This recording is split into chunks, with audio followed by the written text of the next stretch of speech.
Welcome to the Landscaping Podcast. My name is Joel Barnett, and in today's episode I'm talking with John Hall from Cactus Country.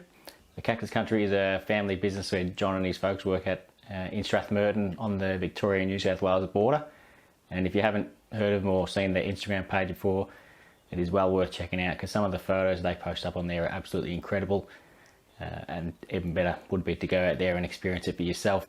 We talk about all the different things that they're doing out at Cactus Country. So there's quite a large area there already where they've got planted out, but they're also expanding that and increasing all the different ways you can experience Cactus Country out there. We touch on all things related to Cactus Country and the landscaping industry. We also branch out into other things like meditation and NFTs. So it's a bit of a different chat, this one, but I think I enjoyed doing it, and John's obviously a really nice person to talk to, so the conversation went pretty well. So hopefully you enjoy it too. And I started off by asking him how he got into the industry in the first place.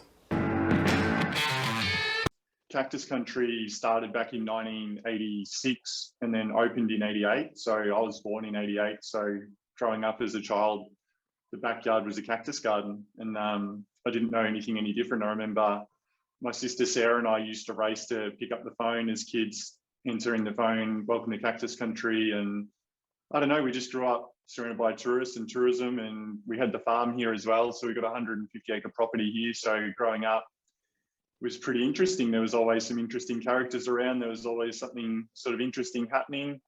And I guess, childhood was tough to some extent because Dad was trying to establish this garden and at the same time manage a massive commercial farm growing green zucchini and yellow squash. So we had some good years, and we also had a lot of rubbish years and struggled financially to get to this point, I guess. But in the last 3 or 4 years, it's really taken off with the help of social media, and we're at a point now where we really get to do what we love on a day-to-day basis, which is pretty incredible. I guess that's what everybody gets into business or does something that they're passionate for that reason, just to be able to do what you love. And have you done any work outside of Cactus Country, or you just continue the family business the whole way? Yeah, bits and pieces, but mostly I've been here. And so I think growing up and running the farm with mum and dad, that was a huge learning experience for me that would have enabled me to go anywhere really, because when you're managing, 20 to 30 backpackers picking green zucchini, talking to the agent on the phone about what's coming and how much and what the price is, there was always a lot to manage. It was really manic. There were long days, a lot of stress. So after that, kind of anything's easy. And I remember finding social media a bit of a distraction from the day-to-day busyness of the farm. And yeah, I'm really glad that I went down that track because it's obviously paid off now. But I went to Melbourne, in answer to your question, I went to Melbourne for a bit over a year in the end, but I studied myotherapy. My sister is 3.5 years older than me, and she got into myotherapy when she left school. And I was always interested in the treatment side of helping the body. So I liked physiotherapy and osteopathy and myotherapy, and I just did really poorly in school as well. So I was never going to get into any great sort of university, and luckily got accepted into this myotherapy course, probably because Sarah was already there and she was a gun. So they were probably like, oh, well, if she can do it, maybe her brother can too. Anyways, education's not for me. So I stayed there for a year, and then I was working as a forklift driver and playing semi-professional basketball. I was playing Youth League Division 1 at Bulleen, and mum and dad had a good year on the farm, and they said, we're going to go travel around the world and see all the best gardens. So I was like, can I come?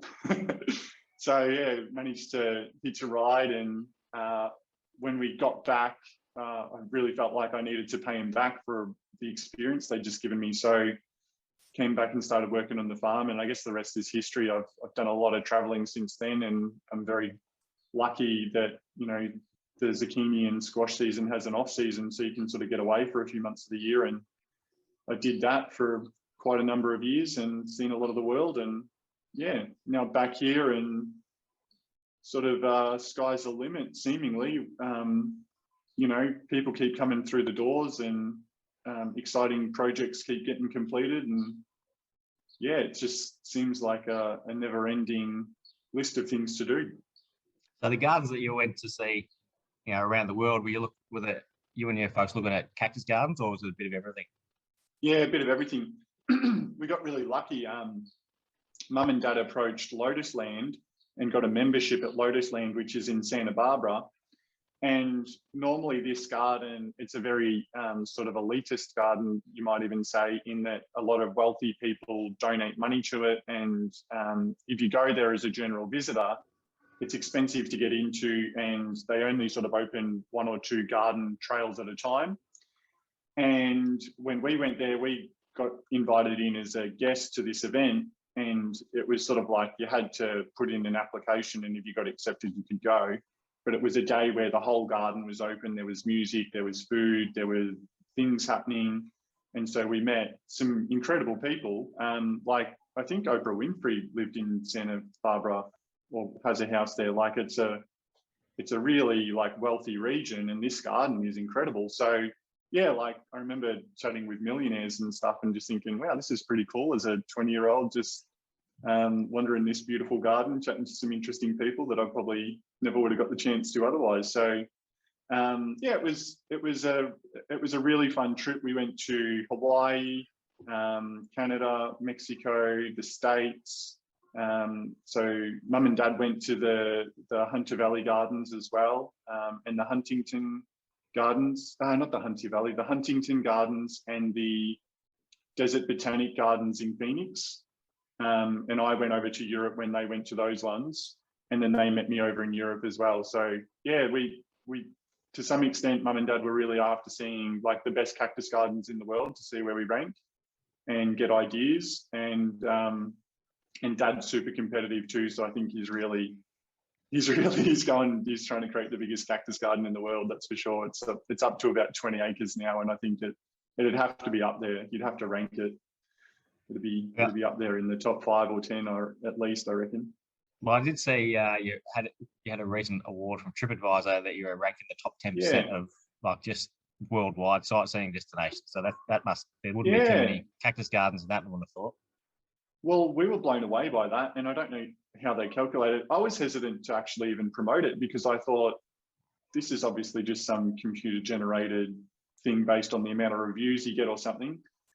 And I was like, nobody's going to care about this. Like, it's just, yeah, whatever. And I put it up, and the response was enormous, and it really surprised me. But I think to some extent, our community, like our OG fans, they've come on a journey with us in our garden. And I think that because of the way that we do, the way that we interact with our community is very authentically us, people get really excited to see what we're up to and what we're winning. And yeah, we've applied for the Victorian Tourism Awards this year as well. So fingers crossed we get a good result there, because I think that'll be really exciting, something to be really proud of, I reckon. What was the goal initially back when your old man started that Cactus Country? Was it to make it like a tourism destination like it is now? Yeah, Dad's got like a vision that's enormous. He thinks that we'll be over 100,000 visitors in the next sort of 4 to 5 years, maybe. And when he was in England, he moved to England and was working over there, and maybe he was in his early 20s from memory. And he saw the Chelsea flower show and just was blown away. And he grew up, his dad was a cactus collector as well. So Dad thinks from about age 5, he was already propagating cacti and helping his dad with his cactus collection. Like, they used to go in garden shows, like open garden schemes, and his dad used to win a lot of awards. And Dad reckons it was all him. Being the eldest of 6, he was in charge of the gardening, and if things didn't get done, he was in trouble. So he really loved the garden. I think he saw gardening as maybe even an escape, somewhere he could go and really switch off from the world and enjoy doing something he loved. So that doesn't seem to have changed. It's just that now he's got 20 acres of garden, and yeah, he's got the ability, I guess, and the resources now to do some pretty crazy creative things. So Yeah, I think the vision was always there. I think he always knew he was going to create something special. And I think the hard thing for him would have been convincing mum and I and family and friends, because growing up, it wasn't obvious what this was going to become. They bulldozed the peach orchard to start planting cacti in the late 80s. And who would have done that at a time like that? And with no money and a young family and really struggling to survive at times, I think he would have faced a lot of judgment from his peers over the years about, like, why are you doing this crazy thing when you could be, you know, going and getting a 9 till 5 and having a much easier lifestyle. So yeah, hats off to him. He had the vision and he really stuck at it and pulled it off. And I think that's quite admirable these days. Yeah, and you've got plans. I know it's 12 acres at the moment of the Cactus Garden, but I saw a video where you're expanding that, so it's going to be up to 20, is it? Yeah, it's it's definitely pushing 20 acres now, and there's just parts of that 20 acres that need a few more plants to fill things out. But I don't know whether you've heard of them. We got one of these Avant machines. I don't know whether you've ever seen them. I think Clint's got a couple of them now. Yeah. Oh, like, they've been a game changer for Dad, because he's got a really bad back, and he's 67 now. So for him, the other day, I went out into the new part of the African gardens, and he's put this brand new fence up, and I was like, whoa. I just don't think that it would have been as easy for him to do that in the past. But, you know, we've got a trencher on it, so he's trenched a curved like section, and then he's put all these poles in upright, and he's doing some incredible stuff out there because he's got the tools to do it now, whereas we couldn't have done that with just a tractor and a backhoe or something. You know, like, it's a versatile machine that's really helped him. Yep. And you mentioned earlier at the start how about 4 or 5 years ago you got into social media. Was that anything to do with, because I know the first I heard of you was when Phil Withers did his I See Wild Garden. Yeah, that was massive. Was posted about Johnny Cactus. Yeah, that sounds right. So that was the first I heard. So is that about when you started doing the social media? No, I remember, God, how long ago would it have been? Maybe 10 plus years now, seemingly. It was really early, because I remember I hated the farm. I hated farming. I hated the stress. And I remember a backpacker said, why aren't you on Instagram? And I was like, what's Instagram? And yeah, like I said earlier, just took that first photo. It got 70 likes straight away. And it was just an endorphin rush. And I thought, whoa, this is crazy. Like, people from all around the world have seen this. Like, what? And I think that a part of the success I've found with social media is that if you take it too seriously, then it prevents you from doing well at it. If you do it for the likes or for the comments, then you kind of lose your way. You just have to be authentically you and tell your story and show people what you're up to. And, you know, it was really slow growth at the start, but then it reached this point of mania, and it just took off. And you know, now we just continue doing what we've always done and just enjoying showing people the gardens. And I'll do little live tours and show people around, and I'll interact with, like, I reply to every message, not every comment, that's nearly impossible, but I reply to every message, and some of them are literally like, you know, I've got a problem with my cactus, it's rotting, or I hit it with something and it's damaged, what do I do? And it can be everything from that to, do you have this big cactus that I'm chasing? So yeah, it's an interesting world, social media. I really love it. Yeah, I was watching the live you did, the most recent one, I think it was last weekend maybe, but yeah, there was like a person from North America on there as well. So yeah, I find that fascinating as well. Yeah, people were tuning in from all over the world. So we've got a big following in Asia and South America and the States. Yeah, it's interesting. Yeah. And with the income, do you get that mainly from tourists, or do you also get that due to a lot of selling as well? It's a bit of both. Probably 70%, or maybe at least 50 to 60% of our revenue on a daily basis would be garden entry when we're open. And then about 20 to 30% would be plant sales. And then obviously with COVID, that's changed dramatically. We we realized really early on that we didn't know how long COVID was going to go for, and that we should probably think about some other markets and some other things that we could do while we're locked down. So I'd already created a page called Cactus Country Plants on Instagram. And so we basically just picked that up and went a little bit heavier into that. And Tan is our nursery coordinator. So she's in charge of the Instagram Cactus Country plants, and she's spending hours a day on Instagram selling plants from around the garden and from our plant sales. And then we just package them up and send them off, or if they're big orders, I'll do deliveries. So a couple of weeks ago, I was down sort of Phillip Island way, and I travel all over, dropping off big orders and meeting awesome people. Like, I've got to say, that's one of my funnest jobs, is to meet the people who buy our plants. Yeah, when I was talking to Clint Bramson from Bamboo South Coast, he said similar thing when he's going around, like speaking to even the suppliers where he gets his plants from. Like, there's plant people are good people.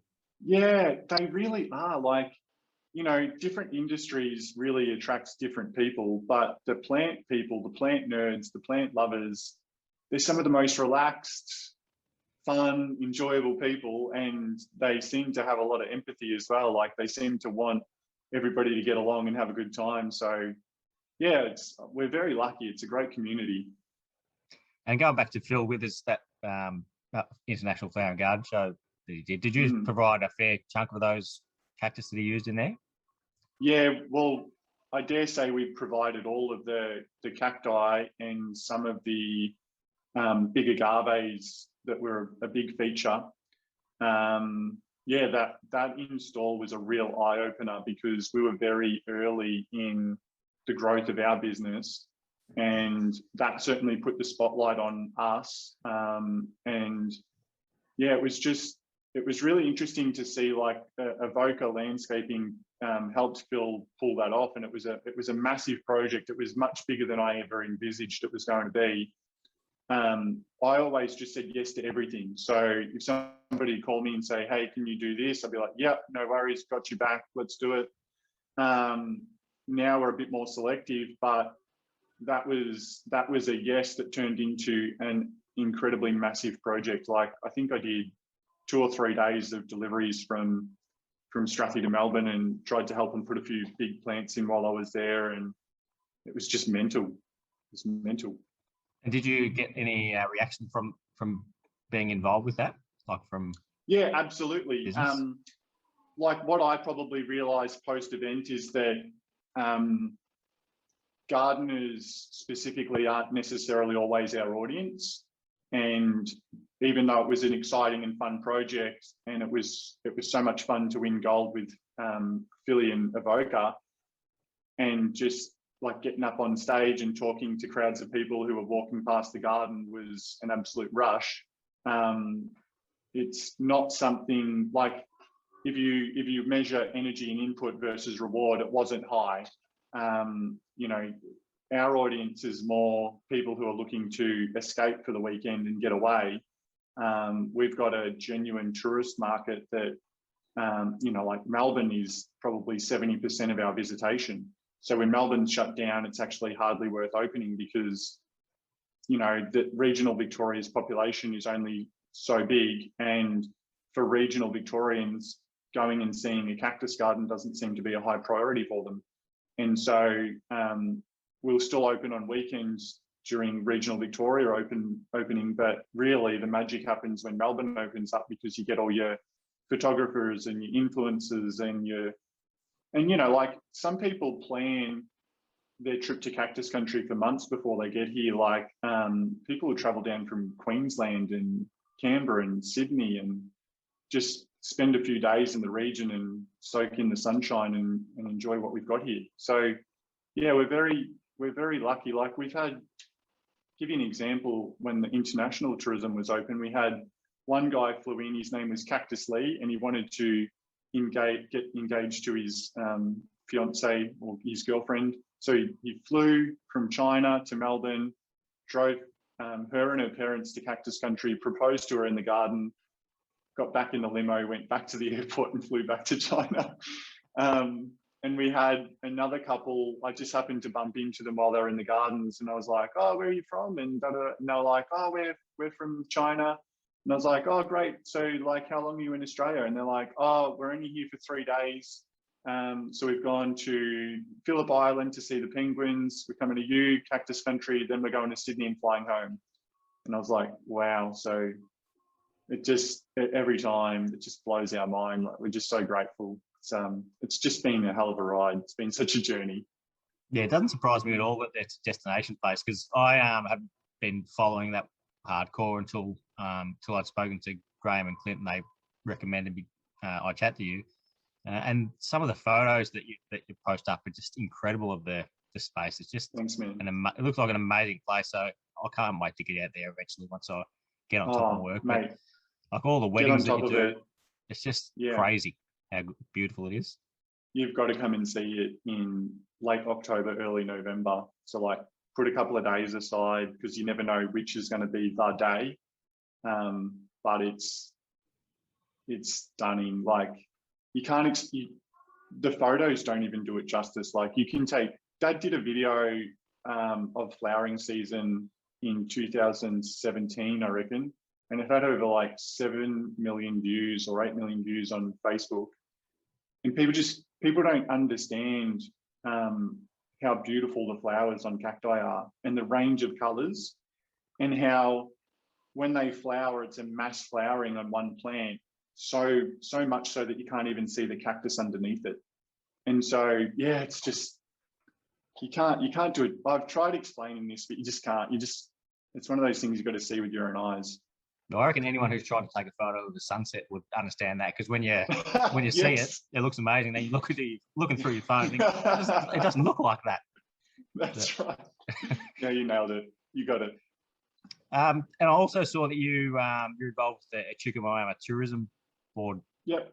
How much of a struggle has that been? How long have you been on that for? I was trying to figure it out the other day. So I've been chair since November at that AGM, and prior to that, I reckon I might have been there for 6 months or a bit over 6 months. And yeah, the then chair Dick Phillips called me one day and said, we've got an opening on the board, and we can see you're doing great things with social media, and if you're interested, we'd love to have you on the board. So I was like, wow, I was just blown away, like, to get a random call like that.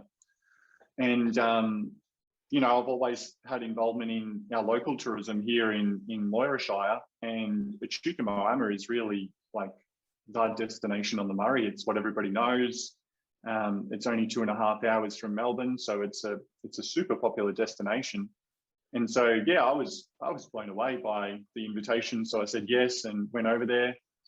And yeah, it's interesting being a part of a tourism board, because there tends to be a lot of politics and a lot of passionate people with different views of how things should be done. And so when I took on the chair role, my goal was really trying to help everybody collaborate and coordinate and get the best bang for buck, and to all work together to promote the wonderful destination that we have. And yeah, we've made some good headway. I think my goal as a chair is to listen to everybody and have the best people in the room in their industries, and listen, and then figure out how do we collaborate, how do we work together and make it happen. So yeah, I'm probably a different chair to what I've seen a lot of other people chair, in that I feel like sometimes people go in there with a preconceived idea of an outcome, and I don't. Like, I've got ideas and I'm passionate, but at the end of the day, if 6 out of 10 board members want to do things a certain way and it's different to the way I want to do it, then that's the way we're doing it, and off we go. Yeah, that's a perfect way to do it. There's a lot of people who will go into something with a particular mindset, and they'd rather, even though they're wrong, they'll commit to being wrong so that they don't prove that they were wrong, than actually listening and changing their opinion. So that sounds like an idea for that. Yeah, listening's the biggest part. And going back to Cactus Country, I saw you got some ice cream, and you were looking to employ a chef there. So do you have a lot of, like I say, you got a restaurant there as well? Yep. Yeah, we do. It's been a bit quiet with COVID just because of the restrictions, but And we're about 1 kilometre off the highway. So there's a long dirt track. You pass an orchard of oranges, and you cross a channel to get to the car park at Cactus Country. So it's not like we're on the highway where people can stop off and grab a burrito on their way to work. And so, you know, for that reason, when we've been in these restrictive times, we've actually just decided, let's just close the cafe and close the coffee side of the business and just focus on plant sales and doing projects and upgrading things. But yes, on the food side, when we're open, it's cactus ice cream, cactus cake. We do nachos with chili con carne, veg chili, pulled pork and pulled beef. It's actually dangerous living here on site. And then we've made some pretty cool products like the Cactus Cider that we made with Cheeky Grog Co. So they're a cidery that's just up the road near Shepparton at Bunbartha, and they're open to the public as well. They do wood-fired pizzas, and they've got a huge range of ciders, and we supplied them with the fruit, and they mixed it with some of their apple cider, and it's got this amazingly vibrant color, and it sells out so quick, it's crazy. Cool. Yeah, so many different ways of promoting it. It's awesome.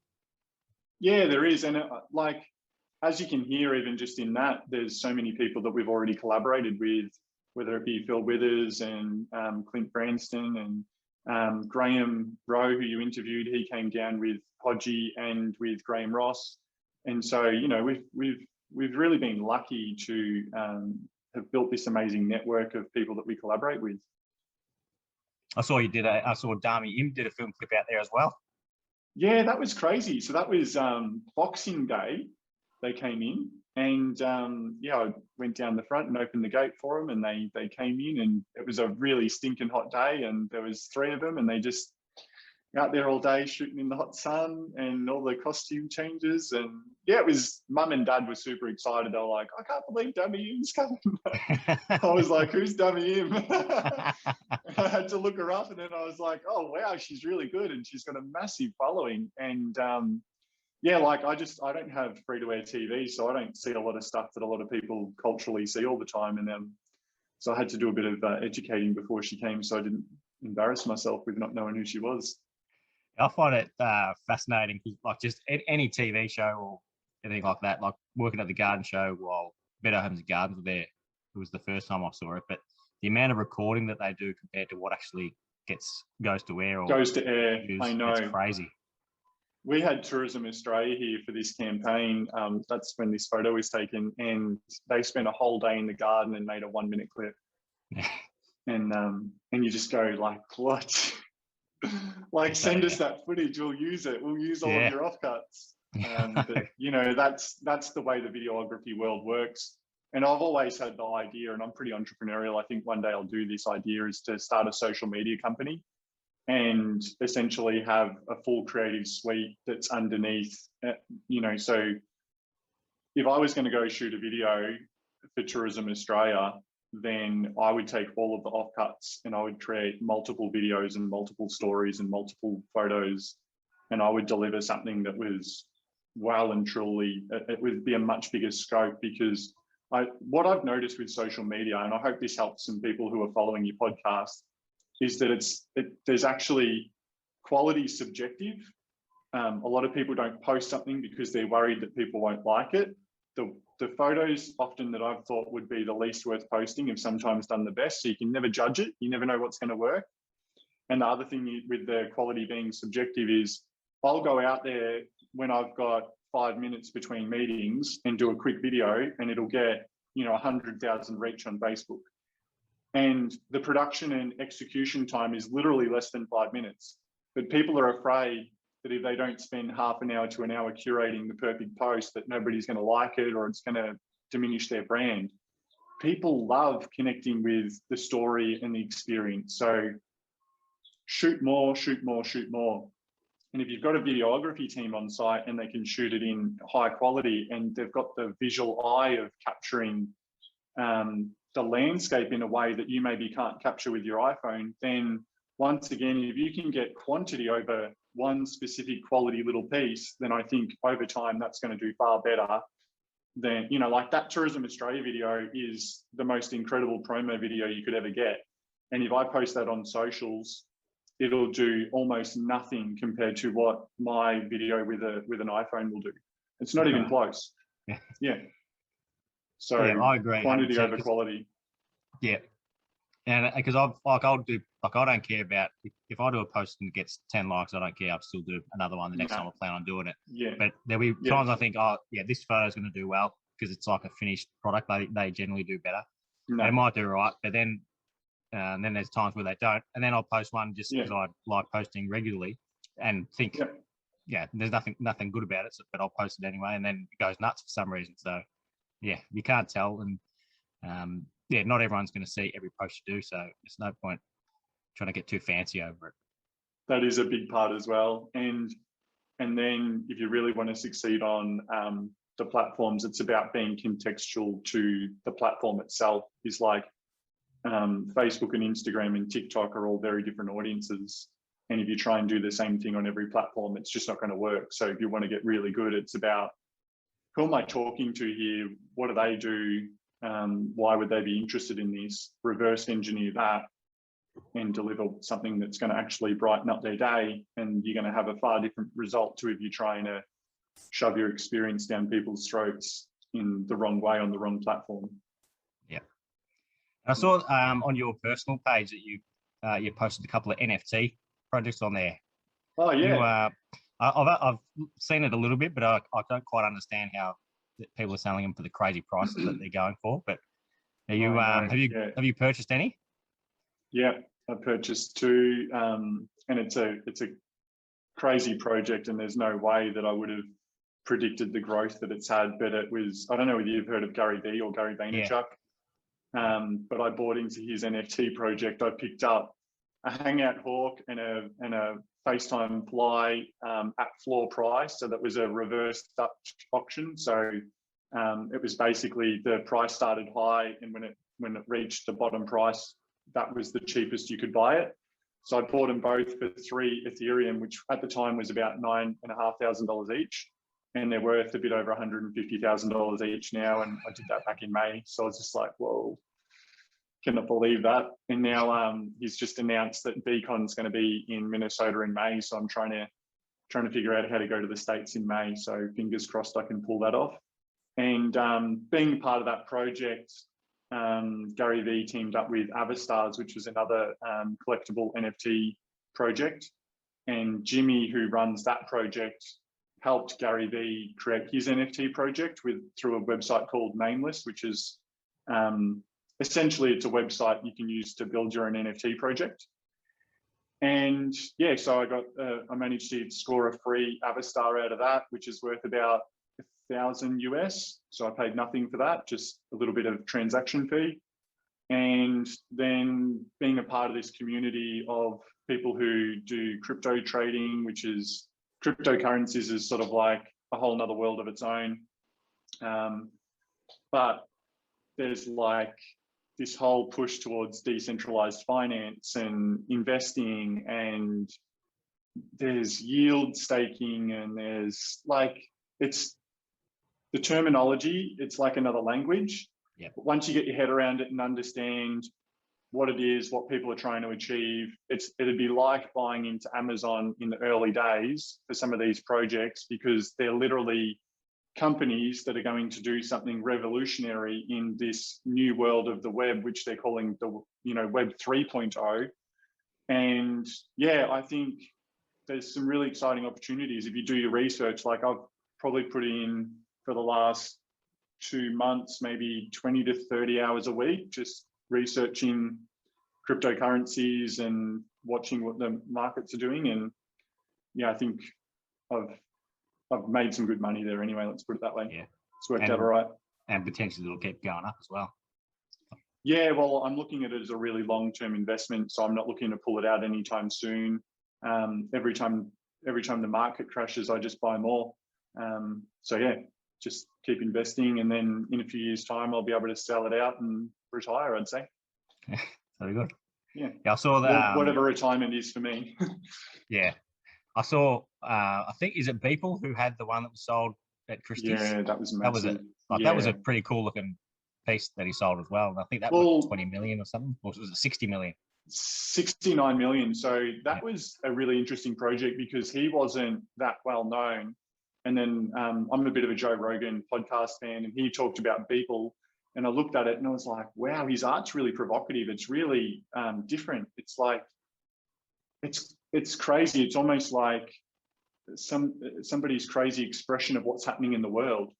And I was really attracted to it. I've always loved his artwork. And when I saw that just go crazy as an NFT, I just thought that makes a lot of sense to me because it's very culturally relevant. I don't know exactly whether he was successful or not prior to that, but it seems to me like it was one of those hard work pays off over a long time story where he did a new piece of artwork every day for over a year, and then he sold that collection of art, which would have been 365 pieces, as an NFT. And I could be wrong on this, but I think he sold the IP to it as well. So whoever the buyer of that collection is can actually profit from it by selling prints of the individual photos. Oh, yeah. Yeah. So it'd be a pretty substantial investment.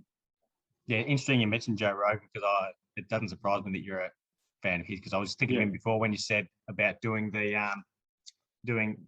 recording and then breaking up into different sections, because that's what he does with his podcasts, because he does the podcast on Spotify and then breaks stuff into clips on YouTube to get a different audience. Mate, it all makes sense to me. It's just, it is a no-brainer. And I mean, like, if I was you, I'd be doing the same thing, is just like little clips that you pull out that were your favorite parts of the show. And that's really just the ad or the preview to what the whole show is going to be about. And man, like doing podcasts, it's the evolution of what I need to do with my socials. And I can't wait to get Dad on camera doing some gardening show in the garden as well, because I just think, like it's limitless. But, there's only so many hours in the day. And I think you initially have to prioritize where you spend your time. But I can't wait. That's really exciting. Yeah, I think with podcasts, but with social media, there's a lot of I don't know, you could have a lot of people who follow, but they don't follow, if you know what I mean? Like they're not hardcore fans, but with podcasts, they're more of a targeted audience. They're actually specifically interested in, because they're spending the time to listen to it or watch it. Totally agree. Well, I listen to your podcast while I'm out on the tractor or out on the machine doing work or doing some landscaping. And it's good because you're interviewing people about what they're passionate about, which is in my industry. And even though I'm not a landscaper or a designer, I want to have enough skills eventually to be able to do something. I know I'll never have the creativity and drive for it that Dad has, but like I've got some indoor plants here, and I want to start landscaping around my own house. So I want to learn these things over time, and I think listening to your podcast it's inspiring me that some of these people figured it out as they went, or really challenged themselves and pushed themselves to get to where they are. So I think it makes it seem possible. Yeah, I find it fascinating as well, hearing different ways people go about it. Like that, so there's people who started, their family were involved in the industry, so they just continued on from there, like you are. And then there's other people who did a completely different industry and then tried landscaping and then grew from there. So it's sort of like anyone can do it. You just got to put in the time. Oh, I totally agree.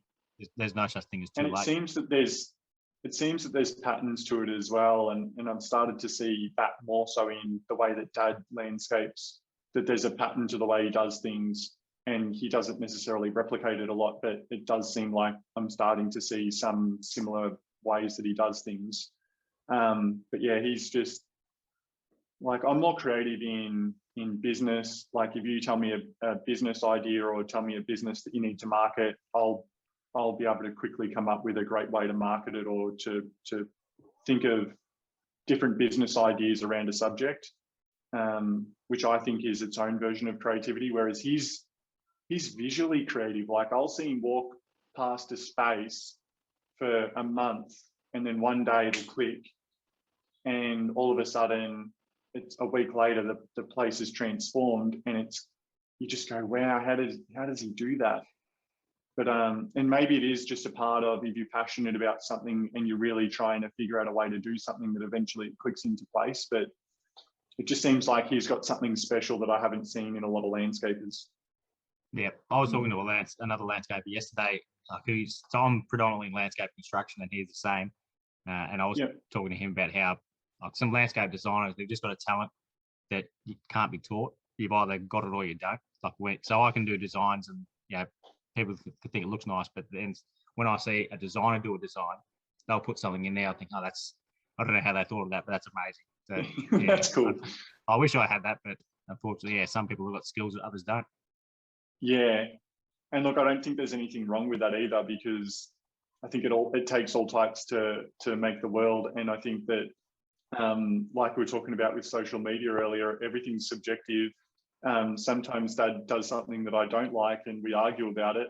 And then sometimes he creates a masterpiece, and I just think, well, how's he done that? But yeah, I think it's subjective, isn't it? Like, what's visually pleasing to me, you might hate, and vice versa.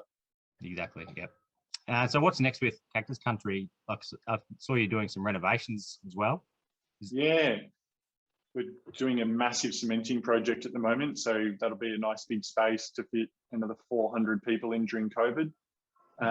So I don't know how many will fit in there post-COVID, but he's created these new courtyards on the other side of the commercial kitchen, and that'll allow us to do weddings and night tours or events at the same time. So we'll have to get Clint down with the band and have a big gig when New South Wales opens up. And so that's the project that's not far off completion. Dad's built this big Star Wars dome on top of the hill as a lookout, and it's become a real feature in the photography that's happening around the garden. So we're pretty excited to do a bit more work to that and finish it off. Our first relocatable accommodation's coming soon, so it's going to go over next to my house, and I'm just looking out the window to the west at the moment, and there's a massive scrapyard of metal and old farm machinery from our farming days that I've been selling off and clearing so that it's ready for this relocatable to come and create a beautiful view, not like there's stuff everywhere. It's crazy. So yeah, that's really exciting. It's 2 shipping containers together, and so it's quite a boutique, almost luxury accommodation with a skylight in the bedroom. So at night, people will be able to see the stars. The stars out here is a big feature because we don't have any light pollution. So at night, the whole sky is lit up. It's just, it's another world in its own right. And so yeah, that'll be cool. And we're waiting to hear back from the bank. There's another property up the road with some accommodation on it that we'd love to get as well. It's only 12 minutes away. It's got another function centre, so we'll be able to run weddings out there as well as accommodate guests from weddings here at Cactus Country. So that's another big project that I'll probably have a bit more involvement in initially. I'll go live out there. It's down by the Murray River. There's a lot of bushland. It's an absolutely gorgeous spot. And then throughout the gardens, there's an area in the South American gardens there's 4 big gum trees. So it creates this beautiful shady area, and the cacti don't do as well under there because the lack of light, and they get drowned out by the falling gum leaves. And so we're going to clear that area out and turn it into a picnic space. And then next to that is a shade house. And so that epiphyllum house, so epiphyllums are more jungle plants. So they're used to growing under big canopies of trees. So they'll do really well in terms of shade, a bit more of a cooler climate. Even in the summer, it's a lot cooler under there. And so Dad's got a big project idea of how he'll link that epiphyllum house into the picnic area and the trees. So that's a big project, which that's actually one of the ones I'm most looking forward to, because there's not a lot of places around the garden where we could do something with almost 360-degree views of the garden, where people could sit, relax and enjoy it and just spend more time in the garden. Because, you know, in summer we can get 40-degree plus days, and if there was somewhere out there that you could really soak it all in and be comfortable, I think that'd be awesome. Yeah, And you've recently done the website as well. Like I jumped on there before just to do a bit of research on it, and I saw the information booklet that you've got is crazy. The amount of actual information you got on there. So how long did that take to Mum do? was a school teacher, so so we got really lucky in terms of the skills set that we've got in the business. But she did that really early days, and it's really developed and evolved over time. It would have started out as a fairly basic booklet that's now become, like you say, it's pretty involved. And, you know, as I was talking about earlier, Dad's got one of the biggest cactus collections in the world. So one day we'll probably catalogue the garden to show people what all of these plants could look like if you grew them in the wild or grew them in the ground, because a lot of cactus collectors still have their collections in pots, and so they never get to see the true size or scale that some of these plants can get to. But, you know, we've got 150 acres, so we'll just keep putting them out. And I think Dad's got about 20,000 seedlings growing at the moment. So, and I reckon that's small scale compared to what he could do. And when I say 20,000 seedlings, I mean, there's probably 500 of them that'll be extremely rare plants that potentially no one in the world has. He's at the forefront of cactus breeding, which is really exciting because he's getting coloured plants, he's getting like crested stuff that normally doesn't crest, he's getting like really weird anomalies in cacti. And so that's super exciting. He's like got a little science lab over there where he cross-pollinates plants, and he'll collect pollen and propagate it with something that flowers at a different time.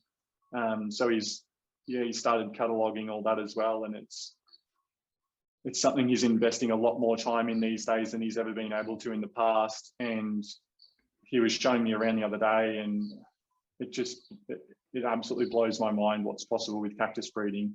So yeah, it's exciting to see what the possibilities are, because I don't think that's something that a lot of people have really tapped into yet. Yeah, it's fascinating. Like when I studied, because I studied a year of horticulture before, I did landscaping, and propagation was my favourite subject. Oh, really? And I'd thought of all the different things I would try if I knew what I was doing, like more so in tissue culture. But yeah, it'd be fascinating to see what you could do. It's fascinating as well, because Dad's got a seemingly very logical brain and a creative brain, and so to have that mix where he's like, I wonder if it's possible to cross-pollinate it with that plant. And then over time, he's trial and error. And now he's really excited. And I think he wishes that he had a lot more years left, because he's gotten it to a point now where he's like, oh my God, this knowledge I've got, I can finally use, and I've got time to do it. And he's trying to do it all as quick as he can. So yeah, it'd be exciting. I think the next 10 years is going to be so cool. Yeah. It sounds like you struggle to think of what you're going to do next. There's so many different things that you're going to do. And that's right. And so I think for me, wanting to take over the business, for me, it's really now about getting the fundamental pieces in place. Like I made a bit of a checklist today of who I feel like the fundamental people we need in the business are in the future. And it's like a weddings and events planner. It's a high quality chef. It's somebody to do that propagation work and really start to take on all of this experience and knowledge that Dad has, because Dad's dedicated his life to it. So there's almost like you probably need 2 or 3 people that Jim's mentoring over the next 10 years, so that somebody's an expert in propagation, and somebody's an expert in landscaping, and somebody's an expert in more of the sculpture and design work that he does. So yeah, he's just, I don't know whether we'll ever find those people, but if they're out there and if they're interested, they should definitely send us an email, because I think it's going to be an exciting journey working here for the next 10 years. I think we'd love to bring some passionate people along for the journey with us now. Yeah, and again, talking about plant people, like especially ones who are into succulents, they are the type of people who exist. There's plenty of them. So totally. Well, I remember Graham Rowe saying something, and I'll second that, is people who have come from other industries who then end up in landscaping. Like one of them was talking about it. It might have been Rowie and somebody else, but they were saying about how chefs who come into landscaping and later in life are like some of the hardest workers you'll ever find. And I agree, like whatever happens in chef school and having to run a kitchen, just you've got to handle stress, you've got to be creative on the fly, you've got to problem solve. Like, yeah, there's certain industries that overlap well, and that's one of them. Yeah. And do you get any school excursions that go to Cactus Country? Yeah, actually Nathalia, which is about 30 minutes away, they've got a really good high school program, and they bring a lot of school groups out here, and they'll always just let me know when they're coming, and if I've got time, I'll go out and talk to the groups. And they bring photographers. Sometimes I'll do like biology. You know, we can show them, all right, we're going to take some gum leaves off a plant, off a tree, and we're going to put them in a plastic bag and then sit it in the sun. And then moments later, there's water condensating on the bag. Take a cactus, cut an arm off, put it in a bag, nothing happens. Why? So, you know, that's the difference, is cacti are used to desert conditions. So if the conditions aren't right, they're not going to go through photosynthesis. They're not going to use that energy. They're going to wait. So they're going to store the sun's energy during the day, and then at night they're going to do photosynthesis with what they've already stored. And that's going to allow them to save moisture because they need to survive long periods of droughts. And so, yeah, like stuff like that you can show people, and it's visual. And it's, so if you're a kinesthetic learner or somebody who needs to see things to understand them, that really shows you there's a bag with water on it and there's a bag without water on it. And that's why. Yeah, I think that'd be an awesome thing to do for schools to send kids out there, because yeah, I can't remember who I spoke to, but same as succulents, the landscaping industry, most people don't know about it, and when they understand about it, there's a lot more people who enjoy it than what they do who don't know. So it'd be, yeah. It's a great industry, and I don't think that it's been popularized enough. Like, as in, like, everybody wants to be a bloody entrepreneur these days, or, you know, everybody wants to be an Instagram model. And I've got nothing against it, like, do what makes you happy. But I see a lot of people these days doing things that don't make them happy to try and create a facade that it's who they are when it's not. And I think a lot of people would enjoy the landscape industry, but it doesn't have that cool ring to it that people really want to do it. But it's probably something that would make a lot of people happier than their current day job. Yeah, and I think, yeah, succulents are the cool plants in the plant world, I think, as well. And you'd see that as well, even not necessarily with the landscape business owners or the people who operate landscaping businesses, but in the guys that work in the teams that are on site, and how rewarding it is to go to a place that looks like a bombshell's hit it and transform it into something. They're like, I don't know whether anybody else had to mow their lawns as a kid, but even that, just seeing a mowed lawn go from being this ugly backyard to just being a beautifully cut grass, there's something about it that's very rewarding. And you don't get that in a lot of industries. Yeah, I remember real early on, the old man got me to mow the lawn. I didn't want to do it, but afterwards I loved it, but not enough to want to do it again. But I do remember having that satisfaction of thinking, oh, that actually looks awesome what I've done. And I was like 9. Yeah, it does. And one of the problems I find is when you're working on a job, when you're working in it, you don't appreciate it as much as if you would if you saw it at the start and then saw it at the finish. So sometimes you've got to sit back and take some time to actually appreciate what you've done. That's a big thing we've started doing in the last few years is stopping and smelling the roses, is what we call it. But it's just basically like during our farming days where we were trying to run and operate a massive commercial farm and try and build this business that was a hobby that we wanted to be the main business that we could do, we didn't have time to stop and appreciate things. If you finished a job and you had 5 minutes, you went and did another job, and you collapse into bed at night and you get up early and do it again. So we got into this real mindset of always going and doing the next thing. And after a while, I think it was me or Julie who eventually said, like, hey guys, we've accomplished something pretty incredible here and we need to appreciate it.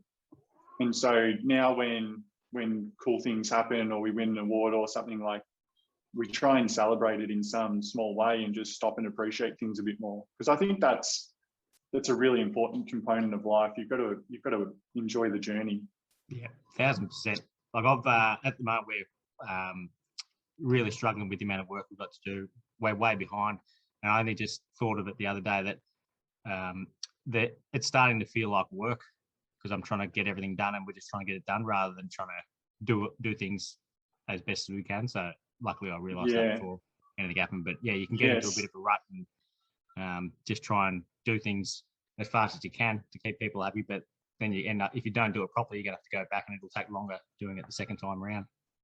I agree. And I think that fits into, potentially a bigger topic of meditation, because that in a sense is a form of meditation where you're self-aware enough of your thoughts that you're able to recognize that you were potentially going into doing things that were sub your quality or sub what you expect. And now that you've realized that, it's changed the trajectory of what the outcome will be, but it's also changed your mindset in a positive way where you're going to enjoy the job more. Yeah. Yeah. Do you do any meditation? Because I've listened to a fair few podcasts, and there's quite a lot of, it's a lot more popular now than what it used to be. I've considered doing it. I really, how do I put this? So yeah, I meditate. Yes, I am very self-aware. I'm very cognizant of I live in my head a lot. So I think that really helps. I think I've got a natural ability to analyze why I'm feeling a certain way or why I'm thinking a certain thing. This morning's a great example. I was really frustrated after a conversation I had. I went for a walk, and so you might call it clearing your head, but I really made a conscious effort of knowing that I wasn't in a great mood and knowing what I wanted to change that mood into being. And I now understand myself well enough that I can change that that feeling to a positive one from a negative one. And so I don't know whether you call that meditation or whether you just call that clearing your head, but that's a lot easier now than it ever was. And I find myself doing that a lot, is just like stopping seemingly for just moments of it at a time when I catch myself going into a negative spiral and just quickly pulling myself out of it. Because if you become aware enough, then you realize that you don't have to let things affect you negatively all the time. You can actually just change it. Yeah, I've had a similar thing happen where I used to, like, something would happen and my head would go red just with anger, and I would sort of let that out straight away. And then I find if you wait a day or a certain amount of time, it's not as big a deal as what you think. So yeah, same deal. Like, I don't do meditation, but yeah, you start to get that self-awareness, like you said, and realize that things aren't as big a problem as what they first seem. Like, it's like there's a saying, it's something, I'll probably butcher it, but things aren't as good as they seem and things aren't as bad as they seem. Yeah, totally agree. And I think it's amazing. It's almost like a chemical thing in your brain, is like sometimes you just naturally feel good and sometimes you just naturally feel not good or pessimistic or negative or something. And it's like recognizing that and recognizing that you can change it it's a really, when it's almost like when you get to that point, then having a bad day almost becomes a choice. If you're having a bad day, it's because you're choosing to have a bad day, not because you have to have a bad day.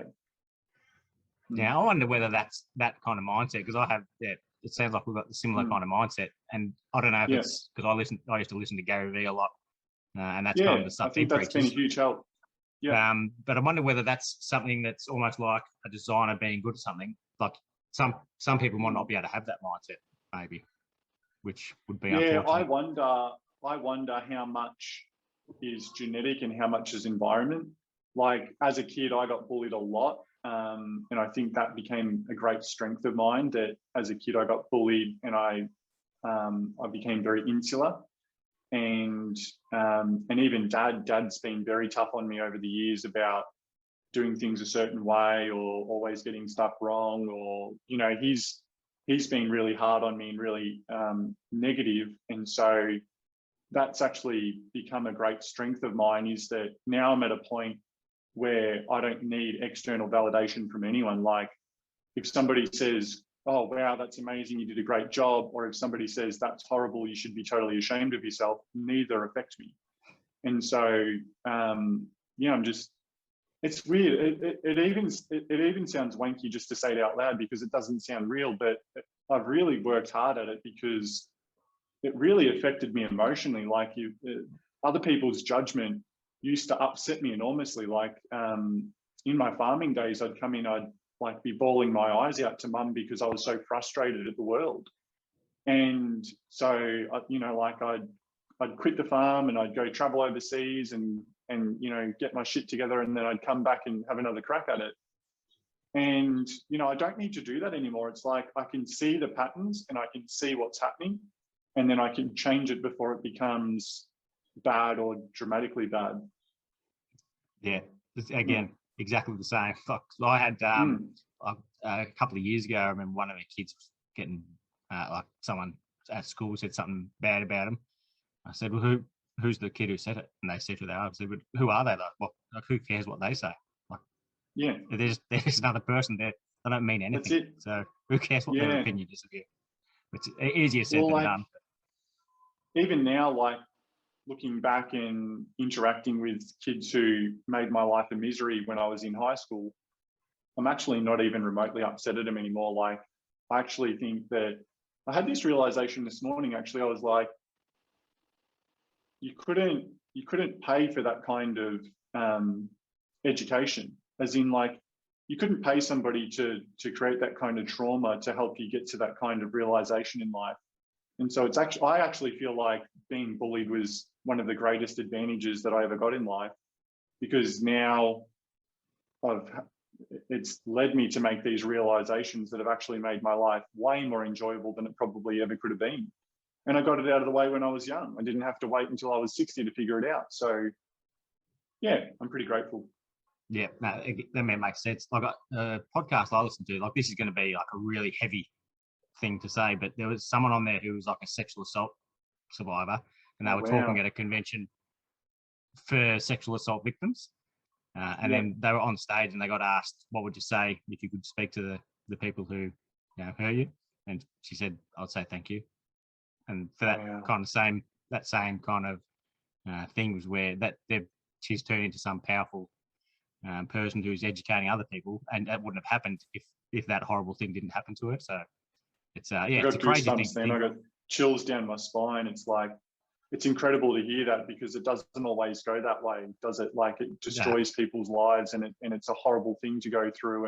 And often you hear that people who, you know, are offenders were offended themselves. And I mean, that's a whole nother conversation, but it's just like, it's incredible. I'm just always so inspired by people who go through really horrible things in life and are able to find a way out and turn it into their superpower or into a positive, rather than let it destroy their lives, because it's just so easy to let negative things control you.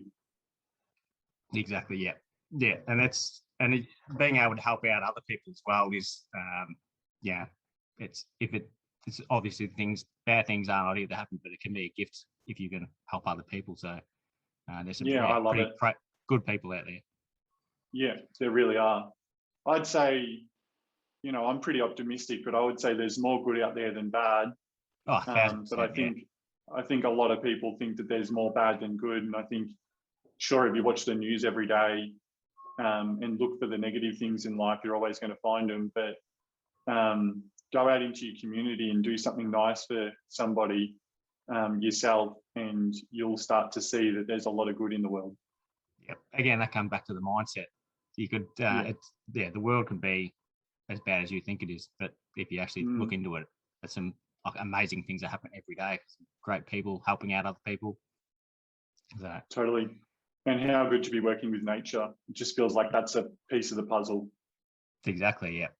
And we're pretty lucky to be able to work outside, because the amount of times you hear people saying that to help their mental health, I think need to work outside or something like that. And Yeah, that's what we get to do every day, getting some vitamin D. correct. And the sun's out today. I'm looking forward to getting out on the mower. Yeah, I can imagine up where you are. So you're on the border of the Murray. So Yep. you'd be having some hot days in the summer and cold days in winter at night.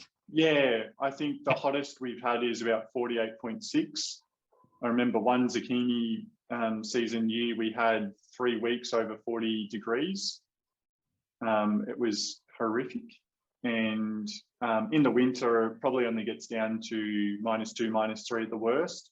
But we had a really warm winter this year. So the aloe flowers that would normally get burnt off during the winter, they're still looking really good. So this will be the first time I can remember seeing still full aloe flowers in September that aren't, there's burnt flowers at the bottom, and then at the top it's got like post-frost color, and now they're all yellow or all orange. So it's a pretty gorgeous year. Do you ever get into a bit of a quandary wanting rain for the zucchini and squash, but not to rot the cactus? Well, we had a really advanced irrigation system. So we got a government grant to put in water sensors and drip irrigation. And so one thing I'm looking for is, and hopefully there's some people who watch your podcast that are interested, is we've got, I think, around 50 blocks with a pipe riser in the middle of a 1 hectare block. And that was set up specifically for vegetable production to run drip irrigation. And so it's a great opportunity, I think, for people to come here and start up a micro farm and grow leafy vegetables or zucchini, squash, whatever you want to grow, and do it at a big enough scale to make some money, and a small enough scale that you can do it as a couple, and just enjoy a community of people who are like-minded, who also want to grow fresh produce and go to markets, and I don't know, just be a farmer. I reckon there'd be a lot of people in the city who'd want to get out and start a new pursuit in life, and this could be a good opportunity. Yeah, definitely more so now than 18 months ago as well, I reckon. Yeah, big time. I'm meeting more and more people who have moved to the country and reckon it's the best thing they've ever done, because, like, for me, I get out of bed and I walk to work, like walk out the back door, I'm on the job.